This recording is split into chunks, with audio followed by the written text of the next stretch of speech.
Hey guys, welcome to my video for today. It's part 2 to what if Yajirobe had trained. If you haven't seen part 1, there'll be a link in the description below. Check it out and then come back and watch this one. Okay, so it's time for a quick recap of what happened last time. So Yajirobe had trained with Goku leading up to the World Tournament against Piccolo. He'd fought Piccolo, he'd had a tough battle but he'd lost. And then he continued his training for the next 5 years with Mr. Popo. He'd gotten a lot stronger, his power had increased dramatically, but he did not get back down to Earth in time to help Goku against Raditz, and he still died. Okay, so then Gohan went and trained with Piccolo, and the other Z fighters trained with Yajirobe and Mr. Popo. The Z fighters trained for 10 months, Yajirobe trained for a full 12 months. Battle started, Yajirobe saved Yamcha, Krillin defeated the remaining Cybermen, they fought Nappa, and together they overpowered him. They killed him, and then Vegeta, he killed Yajirobe, that's right, the main focus of this series is now dead. Then he killed Yamcha, he killed Tien, and he killed Chaozu. Then he batters Krillin, who says he'll be sorry when Goku arrives. So then Vegeta waits for Goku to actually arrive. When he does, he gives Krillin a senzu bean. Krillin and Gohan leave. Then Vegeta fights Goku and Piccolo, eventually kills Piccolo. But Goku, Krillin and Gohan, they manage to defeat him and he flees to Namek. He goes to get healed and head to Namek to get the Dragon Balls. So Goku, Gohan, Krillin, they're all recovering in hospital. Goku straight away asks Dr. Briefs to create the the space capsule that he did make for Goku, the ship that he made for Goku originally. So this has that gravity chamber in it so they can train intensely. Yeah, so this time Yajirobe can't bring the senzu beans. Korin comes down with him personally, and whereas it took Bulma, Krillin and Gohan a month to get to Namek in the original series, it's taken 3 weeks for Dr. Briefs to actually make this spaceship, because if you remember they were trying to fix up Kami's old ship instead, but they get straight to looking at Goku's old ship, seeing how it works, and they make this new ship from that. So Bulma does actually go with them, and they get there very early. So Vegeta isn't even there yet. Frieza isn't there yet. Well, that'll be a major thing here. So the 3 of them are training intensely leading up to the arrival on Namek. Bulma's just doing her own thing. So the 3 of them working together, training together, they all become a lot stronger than what they normally would. As remember, Goku's power was about 180,000 when he arrived on Namek. With the help of Gohan and Krillin, I believe his power would go up to 250,000. With Gohan and Krillin training as well, I believe their power levels would go up to 120,000 for Krillin, 130 for Gohan. So this is a significant boost for these two. Their power levels were about 2,000-3,000 each. So they get to Namek. They go to one village, they get the Dragon Ball.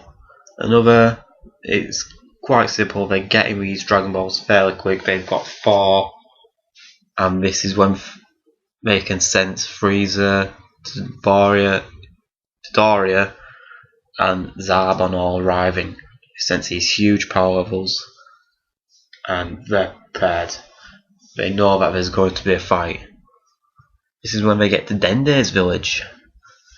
They get the Dragon Ball, so that's 5. And then Dende tells them about Guru. Now, the Elder Mora, he tells Dende to show them to Guru, so he's surviving. He takes the three of them and Bulma to Guru.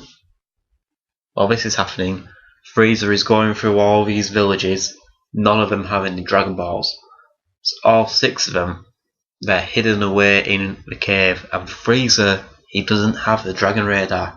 He was finding all the Namekians on his scouter off their power readings. He's going around, he's destroying all these villages. Now all of them can sense this happening. Goku is tempted to go and fight, but they've got to Guru, and Nail has said, wait, I can sense something more from this foe, this incredibly evil fighter. You can't defeat him as you are. So they get the Dragon Ball, and Guru, he unlocks all 3 of their hidden powers. So all of them get a power boost. Goku, he goes up to 340,000, sorry.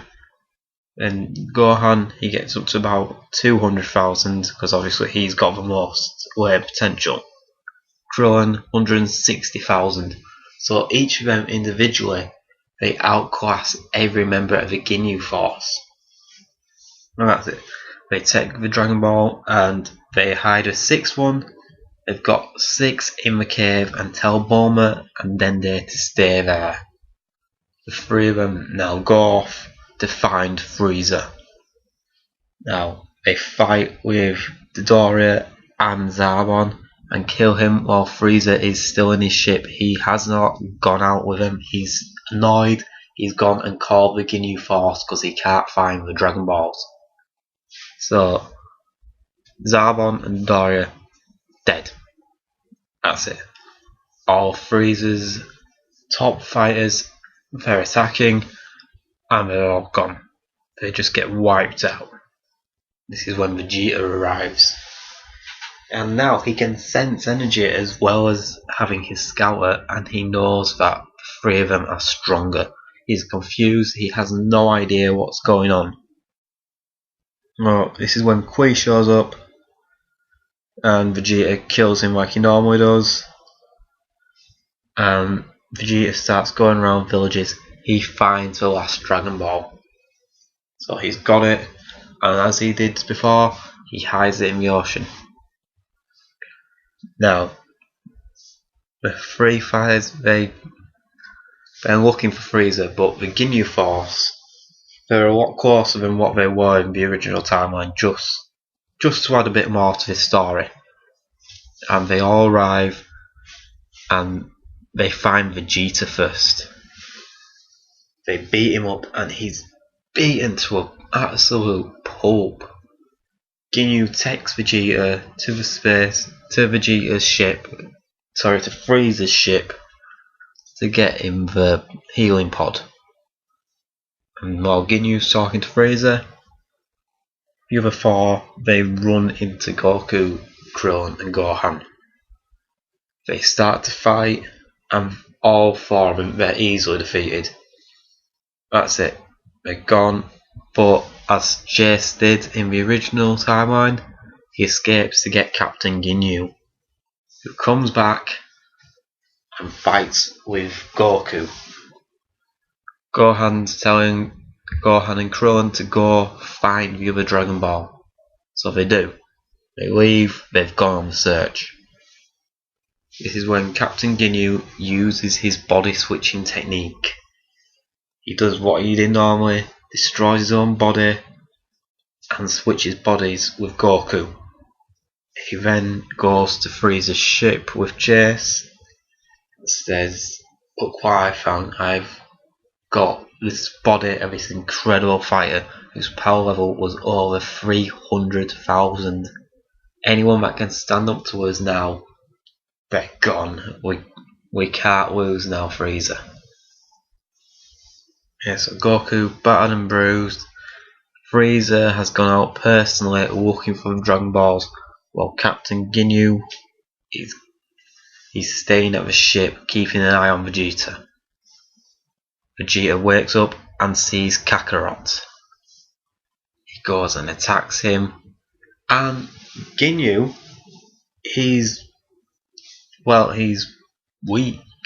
He hasn't been able to control Goku's power, and Vegeta just completely obliterates him. Vegeta has had a Zenkai boost, a massive one, and his power level is up to about 30,000. So Chase sees that Ginyu is struggling, he intervenes and he destroys Vegeta, leaves him battered and bruised again, and he puts the two into the pod. So Goku's body, that is getting a Zenkai boost without Goku even being in it.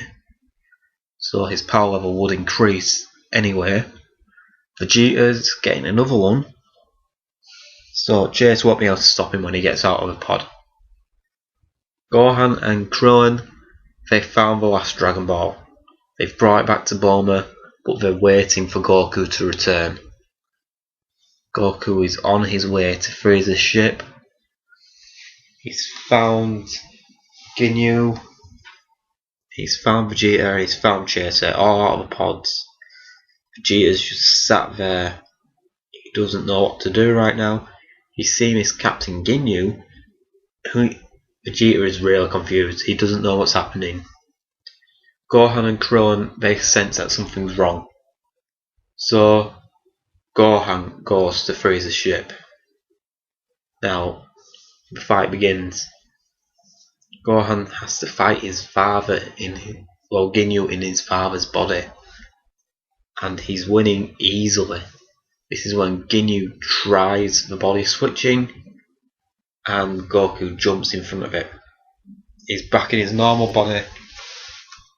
Gohan, enraged that he stole his father's body, he kills Captain Ginyu, and he kills Chase.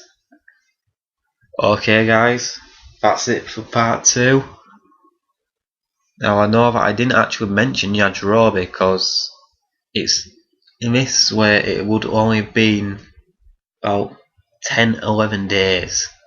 So Yajirobe, Yamcha, Chaozu and Tien and Piccolo, they're just making their way down Snake Way. So right now there's not a lot to say about them in the story. They've only just made it to King Kai's planet, and basically what they will have done at this point, they'll have made him laugh and they'll have caught Bubbles. They won't have even got to Gregory yet. So it's pointless saying what's happening there because they wouldn't have had much to do in this short space of time. They wouldn't have developed that much. They've gotten stronger from the journey down Snake Way, but it's insignificant right now. That doesn't really add to the story, but they will come into play soon. Alright guys, let me know what you thought down in comments below. Leave a like and don't forget to subscribe if you enjoyed it, and I'll see you all next time.